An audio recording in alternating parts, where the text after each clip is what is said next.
আসসালামু আলাইকুম। আশা করি তোমরা প্রত্যেকেই খুবই ভালো আছো।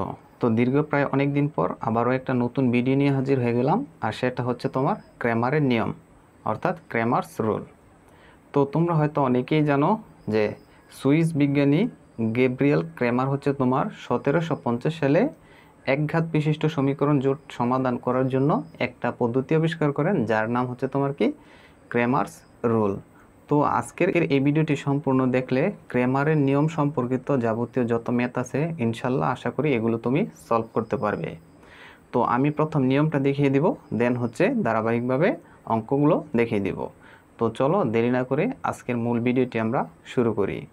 তো আমি প্রথমেই বলেছিলাম যে ক্র্যামারের নিয়মের সাহায্যে আমরা কি করি, একঘাত বিশিষ্ট সমীকরণের সমাধান করি। একঘাত বিশিষ্ট সমীকরণ কিন্তু আমরা অপনয়ন, প্রতিস্থাপন বা বজ্রগুণন পদ্ধতিতেও সমাধান করে এসেছি, কিন্তু এটা হচ্ছে তোমার কি ক্র্যামার একটা নতুন পদ্ধতি আবিষ্কার করেছিল, সেটা হচ্ছে তোমার কি ক্র্যামার্স রুল। তো এই পদ্ধতির মধ্যে ক্র্যামার আসলে কি বুঝাতে চেয়েছেন, বা সমাধান বলতে এক্স এবং চলক যেগুলো আছে সেগুলোর মান বের করতে বলা হয়েছে। তো চলো আমরা দেখি কিভাবে এই দুইটা, দেখো এখানে প্রথমে একটা সমীকরণ দেওয়া আছে, দ্বিতীয় একটা সমীকরণ দেওয়া আছে। আর যদি তুমি চলকের পাওয়ারগুলো দেখো, এখানে এক্স, এখানে ওয়াই, তো এক্সের পাওয়ার ওয়ান, ওয়াইয়ের পাওয়ার কিন্তু ওয়ান, তাহলে আমরা বলতে পারলাম যে এটা হচ্ছে তোমার একঘাত বিশিষ্ট সমীকরণ। তো তুমি সিম্পলি এটাকে 1 নং দিয়ে নাও। দেন হচ্ছে এখানে আরেকটা একঘাত বিশিষ্ট সমীকরণ দেওয়া আছে, সেটাকে তুমি 2 নং সমীকরণ দিয়ে দাও। তো তোমরা যারা এই ক্র্যামারের নিয়মটা শিখতে এসেছো তারা অলরেডি কিন্তু জানো যে কিভাবে নির্ণায়কের মান বের করে।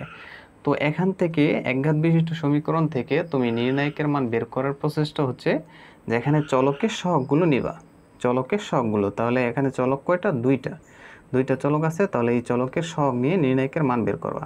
নির্ণায়ক জানো যে ডিটারমিনেন্ট বলা হয়, সেটা হচ্ছে ডি।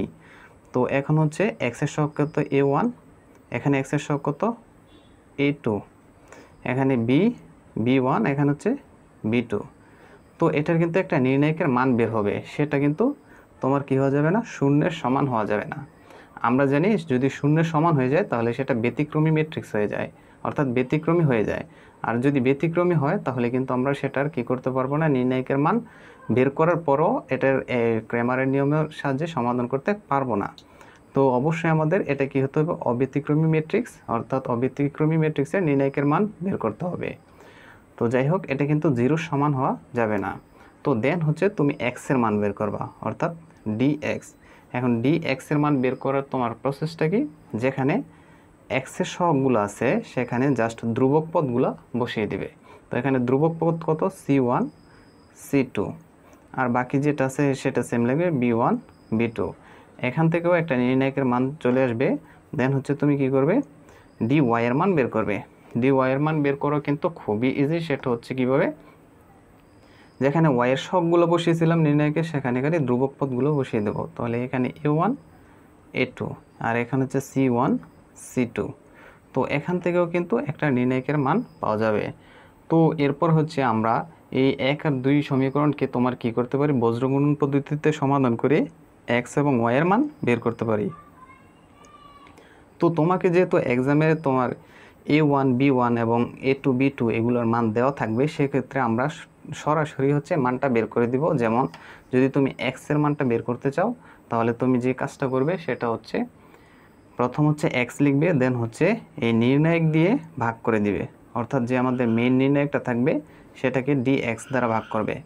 তাহলে এটা হচ্ছে এভাবে করলে তোমার মান আসবে এক্সের। আর যদি ওয়াইয়ের মানটা বের করতে চাও জাস্ট সিম্পলি এটাকেও নির্ণায়ক দিয়ে ভাগ করো, আর এটা হচ্ছে কি তোমার ডি ওয়াই। তো এটা হচ্ছে ডি ওয়াই।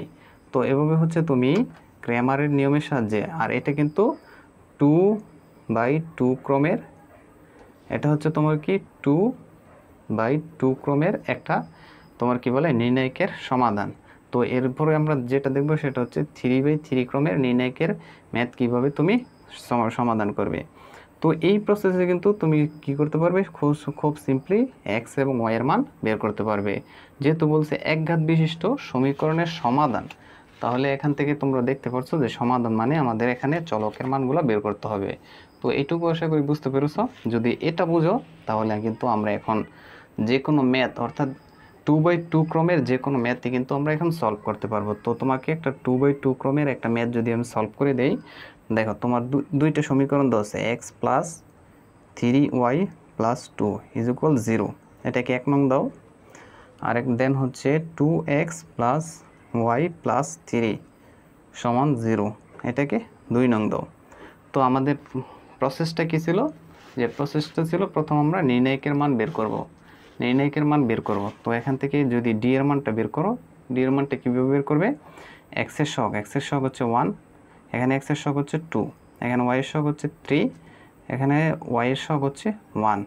তো এখান থেকে কিন্তু আমরা নির্ণায়কের মান সরাসরি বের করতে পারি, যে যদি দেখো 1 একে 1, 1 মাইনাস, সূত্রে মাইনাস 3 দুগুণে হচ্ছে 6, তাহলে আমাদের আসে -5। দেখো এটা কি 0 সমান, অবশ্যই 0 সমান না। তাহলে আমরা কি করতে পারবো, এটা ক্র্যামারের নিয়মের সাহায্যে সমাধান করতে পারবো। যদি 0 চলে আসতো তাহলে কিন্তু আমাদের এটা সম্ভব হতো না। 0 থেকে বড় অথবা কি আসতে হবে, ছোট আসতে হবে। তো দেন হচ্ছে তুমি dx এর মান বের করো, অর্থাৎ যেখানে x এর সবগুলো ছিল সেখানে ধ্রুবক পদগুলো বসাও। তো এখানে দেখো ধ্রুবক পদগুলো কি হবে, এখানে ছিল x প্লাস 3y, এটা কিন্তু আমাদের যেখানে +2 আছে সেটা যদি আমরা এটার সাথে এই সমীকরণের সাথে তুলনা করি, তাহলে কিন্তু সেটা মাইনাস হয়ে ওই পাশে চলে যাবে, সেটা হচ্ছে কত তোমার -2, আর এটা হবে 2x প্লাস y সমান -3। তো এখানে হচ্ছে x এর জায়গায় যে x এর সবগুলো আছে সেখানে তুমি জাস্ট -2 -3 বসিয়ে দাও, আর বাকি যেগুলো আছে সেগুলো সেম লেখো 3 1। তো এখান থেকে যদি নির্ণায়কের মান বের করো, যে -2 সূত্রের মাইনাস প্লাস 3 3 হয়ে যায় 9, তাহলে এটা আমাদের আসে প্লাসের 7। তো এই সেম প্রসেসে তোমরা dy এর মানটা বের করে ফেলো। dy এর মানও কিন্তু সেম হবে, যে x এর মানগুলো সেম থাকবে, আর y এর যেই সবগুলো আছে সেগুলো কি হবে, সেগুলো চেঞ্জ হয়ে ধ্রুবক পদগুলো বলবে। তো এখানে আছে -2 আর -3, তো মানটা কি আসবে, যে -3 + 4, তাহলে আমাদের আলটিমেটলি আসতেছে 1। তো আমাদের একটা মান এসেছে 7, অর্থাৎ dx এর মান 7 আর dy এর মান হচ্ছে 1। তো এখন কিন্তু x আর y এর মান কীভাবে বের করবে, খুব ইজিলি। তাহলে x এর মান বের করার জন্য আমরা d দ্বারা কাকে ভাগ করব, dx কে। তাহলে যদি মান বসিয়ে দাও, dx এর মান কত, এখানে হচ্ছে 7, আর d এর মান কত, এটা হচ্ছে আমাদের -5। তো এটাই হচ্ছে কিন্তু আমাদের আনসার, যে x এর এটাই কিন্তু আমাদের আনসার। এখন যদি y এর মানটা বের করতে চাও, তাহলে dy/d অর্থাৎ নির্ণায়ক দ্বারা ভাগ করো, দেন হচ্ছে মানটা বসিয়ে দাও। dy এর মান কত, dy এর মান হচ্ছে আমাদের 1, আর d এর মান হচ্ছে -5। তো এখানে আমাদের আসে 1/-5। তো এখানে আমরা দেখতেই পাচ্ছি যে আমাদের তোমার মান কত কত আসছে, x এবং y এর। সুতরাং x, y সমান আসছে আমাদের, এটা হচ্ছে তোমার -7/5, -1/5, এটাই কিন্তু আমাদের আনসার। তো এই পদ্ধতি ইউজ করে কিন্তু তুমি তোমাদের মেইন বইয়ে, অর্থাৎ যারা তোমার এইচএসসি স্টুডেন্ট আছো, তারা কিন্তু খুব ইজিলি তোমার 2/2 ক্রমের একঘাত বিশিষ্ট সমীকরণ সলভ করে ফেলতে পারবে। আর এই টাইপের ম্যাথ কিন্তু তোমার এইচএসসিতে একদম কমন, মানে ক্র্যামারের নিয়ম থেকে ম্যাথ আসে না এমন কমই হয়, ঠিক আছে। তো এই ক্র্যামারের নিয়মটা আশা করি তোমরা বুঝতে পেরেছো। তো নেক্সটে আমরা যে ভিডিওটা তৈরি করব সেটা হচ্ছে 3/3 ক্রমের ক্র্যামারের নিয়মের সাহায্যে তুমি কিভাবে একটা নির্ণায়কের সমাধান করবে, সেই প্রসেস নিয়ে আমরা নেক্সটে আলোচনা করব। তো আশা করি তোমরা ভিডিওটি দেখে কিছু হলেও শিখতে পেরেছো। যদি ভিডিওটি ভালো লাগে অবশ্যই আমাদের ভিডিওটিতে একটি লাইক প্লাস হচ্ছে সাবস্ক্রাইব করে আমাদের পাশেই থাকতে পারো, এবং নেক্সট টাইম তোমরা কোন টপিক্সের উপর ক্লাস চাও সেটা আমাদের জানাতে ভুলবে না। তো সবাই ভালো থাকবে, সুস্থ থাকবে, আল্লাহ হাফেজ।